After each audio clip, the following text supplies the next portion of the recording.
हर हर महादेव, जय भोलेनाथ। दोस्तों आइए जानते हैं कुछ बहुत ही महत्वपूर्ण बातों के बारे में, बहुत ही महत्वपूर्ण उपायों के बारे में, जानकारियों के बारे में। पूज्य गुरुदेव के श्रीमुख से उन्हीं की कथा के दौरान जब वो बता रहे थे तो कुछ अंश को मैं यहाँ प्रस्तुत कर रही हूँ। तो चलिए सुनते हैं उन्हीं के श्रीमुख से बहुत ही महत्वपूर्ण जानकारी। नहीं, एकादशी है कौन, क्यों इसकी इतनी प्रधानता है, क्यों इसकी पुण्यता है, ऐसा क्या है एकादशी में जो इसकी पुण्यता मानी जाए? कौन है ये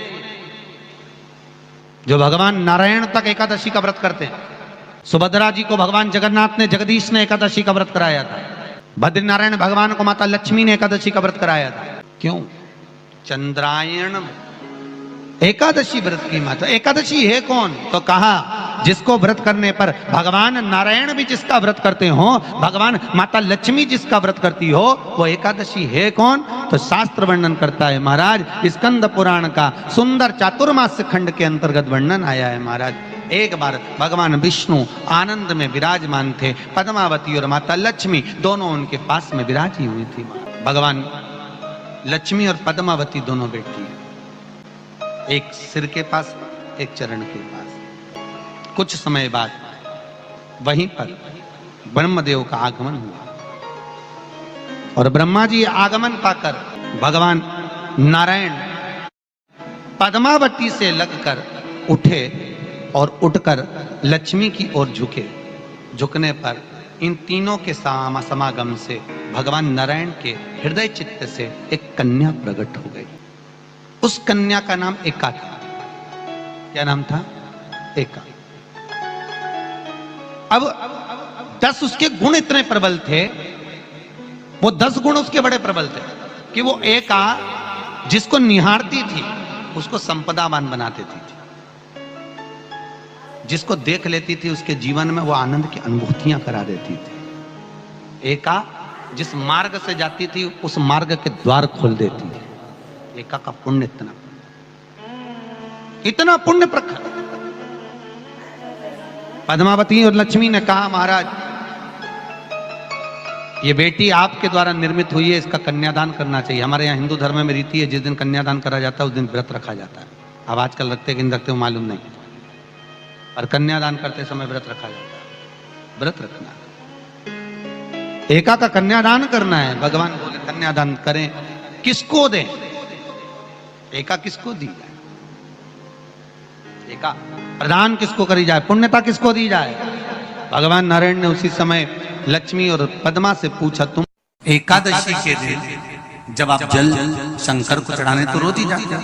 जब एकादशी का दिन रहे और शंकर जी के मंदिर में आप जल समर्पित करें तो 3 बार मुख से स्वधा स्वधा स्वधा या स्वधा स्तोत्र का पाठ, जिसमें 12 श्लोक। 2-4 हैं, पैसा तो आ रहा है पर घर में टिक नहीं रहा। डॉक्टर में, पुलिस में, एक्सीडेंट आदि में, कहीं गलत जगह पर व्यसन में अगर पैसा जा रहा है, जुए में, मांसाहार, मदिरा पान, या कहीं आया पैसा आने में कमी नहीं, आ रहा है पर टिक नहीं रहा, रुक नहीं रहा। कोई मांगने आ गया, दे दिया, फिर वहां से अपने पास नहीं आ रहा, अपन कह रहे हैं भैया हमारा पैसा लौटा दो, नहीं आ रहा। तो महाराज शिव महापुराण की कथा कहती है एकादशी के दिन गंगा के जल में मात्र 7 बेलपत्री डालकर जो नंदीश्वर भगवान अर्थात जो शंकर जी के शिवलिंग के सामने नंदी होता है, उस नंदी के चरण पर गंगा का जल चढ़ाकर बेलपत्री शिव पर समर्पित कर देता है, उसके घर में रुपया रुकना चालू हो जाता है। फिर वो गलत जगह पर नहीं जाता, गलत स्थान पर वो धन जाएगा ही नहीं। तूने संहार किया, मांग तुझे क्या चाहिए? एकादशी ने भगवान विष्णु से कहा, नाथ प्रभु वर दे दो, मृत्यु लोक में जो मनुष्य मेरा व्रत करेगा, चाहे जलचर, थलचर, वायुचर या सांसारिक मनुष्य, मेरा अगर एकादशी का व्रत करेगा, प्रभु उसके यहाँ धन धान्य वैभव सुख संपदा बढ़ेगी और उस जीवात्मा को नरक नहीं भोगना पड़ेगा, सीधे वैकुंठ का उसको वास मिलेगा। जब जीव आत्मा को लेकर चला जाएगा, यम के दूत जब बंदी बनाकर ले जा रहे होंगे उस जीवात्मा को जिसके प्राण छूटे होंगे, यम के दूत जब बंदी बनाकर ले जा रहे होंगे, तब मुझे वर दो कि मैं इसका हाथ पकड़कर बेतन्नी से पार उतार कर सारे नरकों से निकालती हुई आपके धाम में लेकर आऊं।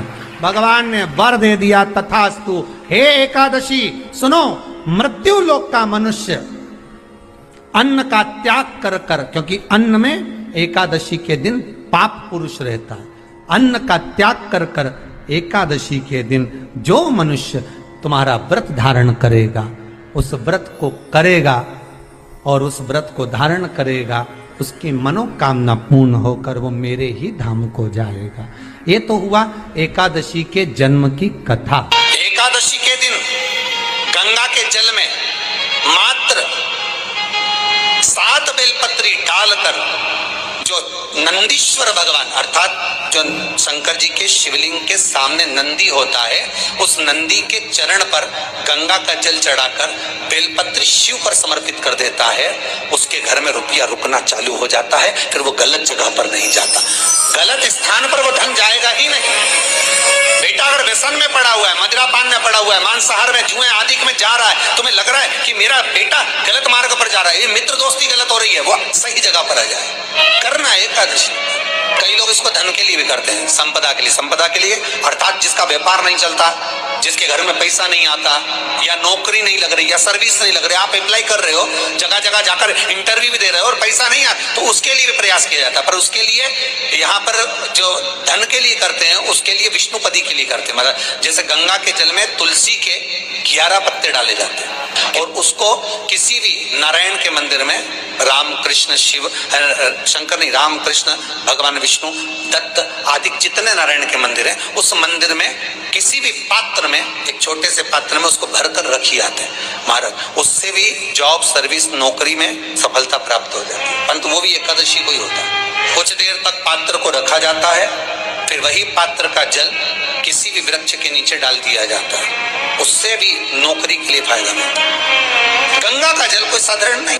दशमी, एकादशी और द्वादशी, इन 3 तिथियों पर एक रोटी में थोड़ा सा मीठा रखकर सोमक पितृ का नाम लेकर यदि गाय को खिला दिया जाता है, तो अगर कोई पूर्वज प्रेत योनि में भी पड़ा हुआ होता है, भटक रहा होता है, जिसको पिंड नहीं मिला, जो अचानक मर गया होता है, अधोगति में चले गया होता है, उस जीव की मुक्ति दशमी, एकादशी और द्वादशी, 3 दिन सोमक पितृ का नाम लेकर रोटी में, पूड़ी में मीठा रखकर अगर गाय को खिला दिया जाता है ये 3 दिन तक, तो वो पितृ कभी भटकते नहीं है, उनको मुक्ति प्राप्त हो जाती है, मोक्ष में। तो उम्मीद करते हैं जानकारी आपको अच्छी और उपयोगी लगी होगी। अगर अच्छी और उपयोगी लगी तो एक लाइक छोटा सा अवश्य करिए। आप पहली बार मेरे चैनल पे आए तो मेरे चैनल को सब्सक्राइब करिए, बेल नोटिफिकेशन अवश्य दबाइए, जिससे आने वाले वीडियो आपको समय से प्राप्त होते हैं। दोस्तों कोई भी प्रश्न या सुझाव कमेंट बॉक्स में लिख सकते हैं। फिर मिलते हैं दोस्तों एक नई जानकारी के साथ नए वीडियो में। तब तक के लिए जय भोलेनाथ, हर हर महादेव, श्री शिवाय नमस्तुभ्यम। धन्यवाद दोस्तों।